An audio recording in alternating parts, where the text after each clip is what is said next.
Today I'm joined by Brad O'Connor, who's the CEO from Cogstate.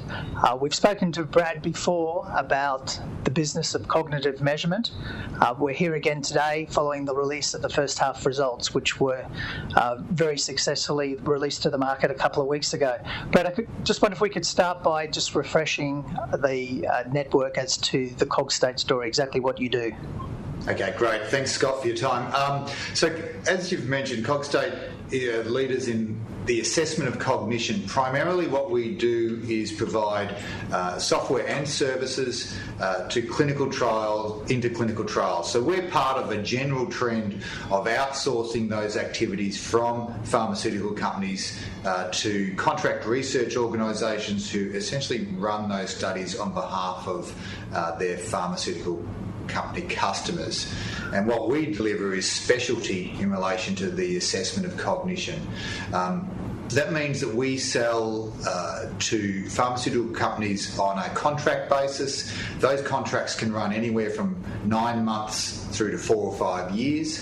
And that long life in that contracts gives us some revenue certainty, and as we've been able to show over the last couple of years, a real growth in that contracted revenue pipeline. That's all driven by a strong legacy of scientific excellence. We've got over 300 peer-reviewed publications supporting the validation of the Cogstate technology. And as you mentioned, what we announced a couple of weeks ago was our first half results for financial year 16, which were in line with guidance and provided us with both good revenue growth and bottom line profitability. Well, that's a good segue into those results. Do you want to talk us through them?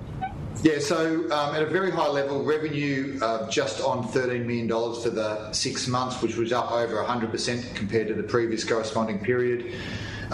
We look to produce a gross margin from that revenue between 57 and 60%, and the margin for the half was just on 57%, so within that range.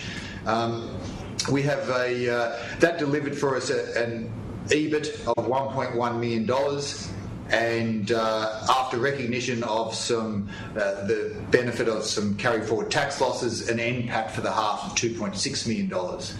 We have just over $52 million worth of revenue, contracted revenue in our pipeline now, so that's revenue that we will draw down over time. At this stage, for financial year 16, we've locked in $23.3 million of revenue for the full financial year, obviously of which just over $12 million has been recognised in the first half. So, overall, a really strong result, and certainly a significant increase from what we saw in the previous corresponding half. So, looking ahead, what are the key drivers that are going to keep this momentum going?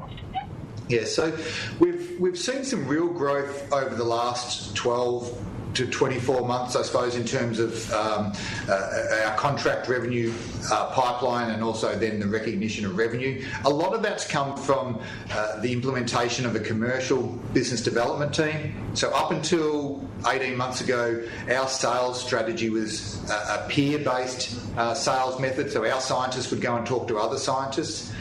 We've then implemented a commercial business development team. We felt that the validating evidence for the technology was strong enough to support that, and what we've seen is that that's delivered real results. It's expanded our reach in terms of our customers, and as through that period we've also expanded our operational delivery. Also supporting that growth is some favourable industry trends. Alzheimer's disease represents approximately 45% of our contracts, financial year 15 as well as financial year 16 year to date. But we're also seeing growth in other indications, the major psychiatric disorders like schizophrenia and major depressive disorder. We're seeing growth in terms of cognitive safety concerns, so we're getting a lot of work in paediatrics, where the regulators, both the FDA in the US and the EMA in Europe, are insisting upon the assessment of cognition as a safety endpoint in paediatric studies. And we've seen some real growth in new areas like oncology. Oncology represented 5% of our contract base in financial year 15 and represents almost 20% of our contract base financial year 16 year to date. And so that's been a really big growth area for us, and somewhere where we see continued growth into financial year 17. Then layered in on top of that, we're starting to see some growth in our precision recruitment technology, which is really the idea of using Cogstate technology as an online screening tool to identify the right patients for inclusion in a clinical trial. So we've got an expanding portfolio of solutions equally driving that growth. And Brad, in terms of the outlook, you've provided some guidance to the market. Do you want to talk about that? Yeah, so, I mean, pretty basic in terms of guidance. I mean, we guided the market that we would be profitable in financial year 16. We've delivered a profitable first half, and what we've said is that the second half will also be profitable. We've told the market that we already have $23.3 million worth of revenue contracted for financial year 16. That will continue to grow as we sign contracts over the next 4 months to 30 June. We continue to target those gross profit margins in the range of 57 to 60%, and we think that will be that will be achievable. So we'll be looking at revenue for the full financial year in excess of $25 million Australian, and the exact figure will really depend on how we go in terms of signing contracts over the next 4 months. But looking at again strong revenue growth from first half into second half, and probably more importantly, continued growth into financial year 17. So we have at this stage over $15 million of revenue already secured for financial year 17. If we compare that to where we were at the same time last year, we had about $5 million of revenue secured for the upcoming year. So we're about $10 million ahead of where we were this time last year. That will grow as we sign contracts again between now and 30 June. And we'd be seeking to start the financial year 17 with over $20 million of revenue already secured in that financial year.